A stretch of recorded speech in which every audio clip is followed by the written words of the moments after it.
नीतीश और केजरीवाल ने नरेंद्र मोदी के लिए मुश्किलें बढ़ा दी। अरविंद केजरीवाल ने इस्तीफे की क्या पेशकश कर दी। नरेंद्र मोदी के लिए परेशानियां बढ़ गई। जिस तरह अरविंद केजरीवाल जेल में थे तो इस्तीफे की बात कही जा रही थी, या शराब घोटाले के जब बात आई, घोटाला सामने आया तो इस्तीफे की बात कही जा रही थी। हालांकि उस पैसे का अभी तक कोई भी अता पता नहीं है, न ईडी लगा पाई न सीबीआई लगा पाई।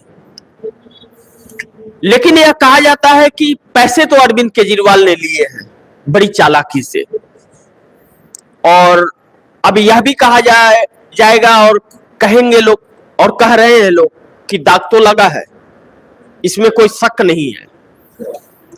लेकिन कहीं ना कहीं अरविंद केजरीवाल ने कल जो कहा कि मैं 2 दिन बाद इस्तीफा दूंगा, इसका संदेश क्या जा रहा है? इसका संदेश भारतीय जनता पार्टी और एनडीए गठबंधन के अंदर बड़ी तेजी से फैल रहा है और वह नरेंद्र मोदी के लिए मुश्किलें बढ़ा रहा है। नरेंद्र मोदी का 17 सितंबर को बर्थडे है, 75 साल के होने जा रहे हैं, और अब नरेंद्र मोदी और केजरीवाल की अगर तुलना की जाए तो केजरीवाल ने जो इस्तीफा दिया, क्यों देने की बात कही? क्योंकि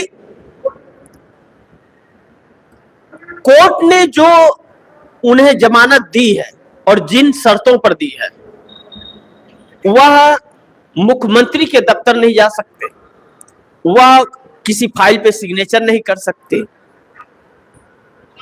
अब ऐसे में न किसी से वह केस से संबंधित किसी व्यक्ति से मिल सकते हैं। जब ऐसी बातें हैं कि मिल नहीं सकते हैं और सिग्नेचर कर नहीं सकते हैं, तो फिर मुख्यमंत्री का सिर्फ एक नाम है, और जबकि अरविंद केजरीवाल के पास कोई मंत्रालय भी नहीं है, तो उस पद का क्या? लेकिन सवाल यह उठता है कि वह बनाएंगे किसे, जिसे गोपाल राय का भी नाम चल रहा है, सौरभ भारद्वाज का चल रहा है, आप इसी नंबर 1 पर चल रही है। लेकिन अरविंद केजरीवाल ने बड़ी चालाकी से अपने साथ साथ मनीष सिसोदिया को भी साइड कर दिया। यह कहा कि मैं मनीष सिसोदिया से बात किया, मैं इस्तीफा दूंगा, यानी कि मनीष सिसोदिया भी साइड हो गए। यह दोनों संस्थापकों में से एक है। मनीष सिसोदिया और अरविंद केजरीवाल संस्थापक हैं आम आदमी पार्टी के। आप दर्शकों को यह ध्यान रखना चाहिए। लेकिन मैं नीतीश पर आऊं, इसका क्या असर है, उसके पहले आप दर्शकों को यह बताओ कि मोदी के एक मंत्री का बयान, राहुल के नंबर 1 आतंकी है राहुल गांधी, ऐसा बयान दिया है। तो क्या मोदी के मंत्री का आतंकी कहना मोदी को इस्तीफा देने पर मजबूर कर सकता है? आप दर्शक इसे हल्के में मत लीजिएगा, इस बयान को। इस पे मैं चर्चा करूंगा, पूरा विश्लेषण करूंगा मैं आप दर्शकों को। लेकिन मोदी के ही मंत्री देशद्रोही भी बोलते हैं, अब आतंकी बोल रहे हैं। मोदी क्या और कटघरे में खड़े होते जा रहे, अपने ही बिछाए जाल में बुरी तरह से जकड़ गए हैं, अब उसमें और फंसते जा रहे हैं और निकलने का कोई रास्ता नहीं है। लेकिन अगर ऐसे वक्त में नितिन गडकरी बयान देते हैं, जब अरविंद केजरीवाल यह कहते हो कि मैं इस्तीफा दे रहा हूं, हालांकि अरविंद केजरीवाल का कोई बहुत वजूद नहीं है। दिल्ली में सरकार है और पंजाब में सरकार बनी है, वह सरकार, दिल्ली की सरकार गई, पंजाब की सरकार फिर आएगी नहीं आएगी, इसका कुछ कहा नहीं जाता, क्योंकि अरविंद केजरीवाल के पास बिजली और पानी के अलावा कुछ है नहीं, कुछ उन्होंने किया नहीं है। स्कूल शीला दीक्षित ने बनाए थे, यही बात सच है, उसको आगे बढ़ाया है अरविंद केजरीवाल ने, यह कहना पड़ेगा। यह बिल्कुल खारिज कर देना कि अरविंद केजरीवाल ने कुछ नहीं किया, यह सच नहीं है। एक ऐसा तबका है प्रवासी मजदूरों का दिल्ली के अंदर, जो यूपी बिहार से, बाकी झारखंड और आसाम बंगाल या सबसे आते आकर के जो रेडी पटरी या छोटे दुकानदारी या मजदूरी करते हैं, उनको बिजली पानी का सुविधा दिया है, इस चीज से इनकार तो नहीं कर सकते, और उससे उन्हें बहुत राहत मिली है, इससे भी इनकार नहीं कर सकते। तो यह कोई एहसान भी नहीं कह सकते, क्योंकि जो भी सरकारें आती हैं वह बेहतर उन्हें करना चाहिए, पिछली सरकारों से बेहतर करना चाहिए। जब पिछली सरकारों को न चुनकर कोई दूसरा सरकार चुनता है तो उसे बेहतर उससे उम्मीद रखता है, और वह अरविंद केजरीवाल ने किया है, वह उनका काम था करना, तो सो किया।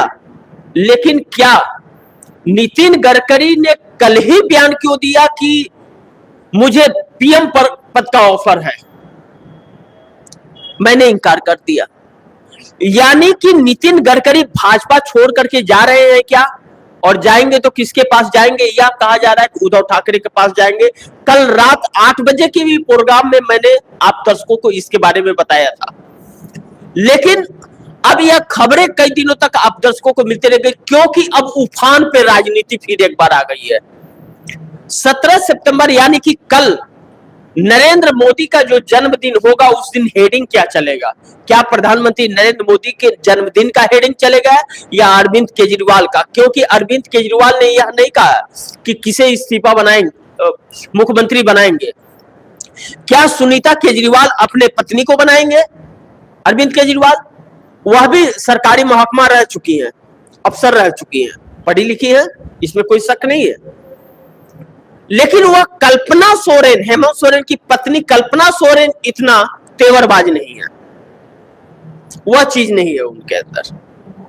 तो सिर्फ पढ़ा लिखा होना ही काफी नहीं है राजनीति के अंदर। राजनीति के अंदर साम दंड भेदभाव, वह हर चीजें होनी चाहिए अपनी पार्टी को बचाने के लिए।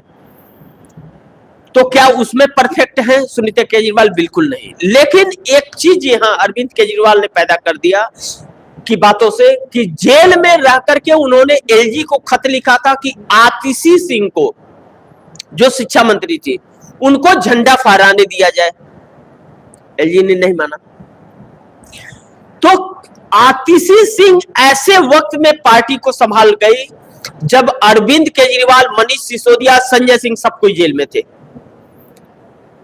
ऐसे में जब भारतीय जनता पार्टी तोड़ना चाहती थी, तोड़ के छितिर-बितिर करना चाहती थी आम आदमी पार्टी को, तो आतिशी सिंह ने संभाला।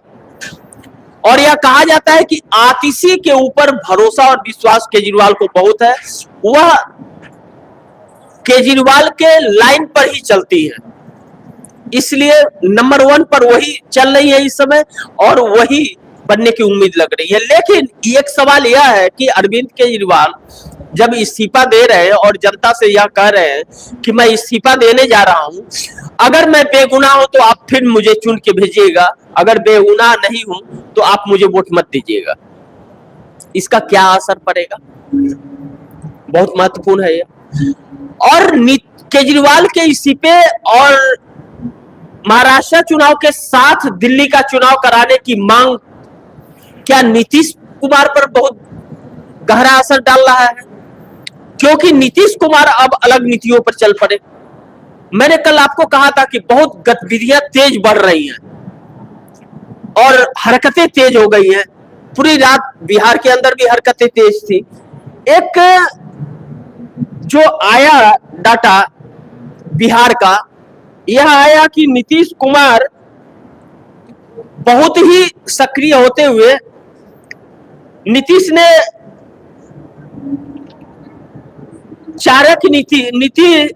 की चारक नीति में फंस गए मोदी। जब सब ठीक है तो बीजेपी बेचैन क्यों है? क्योंकि नीतीश कुमार को लेकर के अब बहुत बेचैन हो गई है। कल बैठक भी इन लोगों की हो रही थी। तो नीतीश का साथ, मैंने कई दिन से मैं नीतीश के बारे में आप दर्शकों को बता रहा हूं कि नीतीश अब इंडिया गठबंधन के रास्ते उनके लिए साफ हो गए हैं। लेकिन क्या केजरीवाल को इंडिया गठबंधन रखेगा? क्योंकि हरियाणा के अंदर केजरीवाल ने सारी गुत्थी फंसा दी है। इनके वोट परसेंटेज नहीं है केजरीवाल के, लेकिन केजरीवाल 90 सीटों पे चुनाव लड़ रहे हैं। तो क्या कहीं भारतीय जनता पार्टी के साथ साठगांठ भी तो नहीं है? क्योंकि भाजपा ऐसी चालें चलती रहती है। अब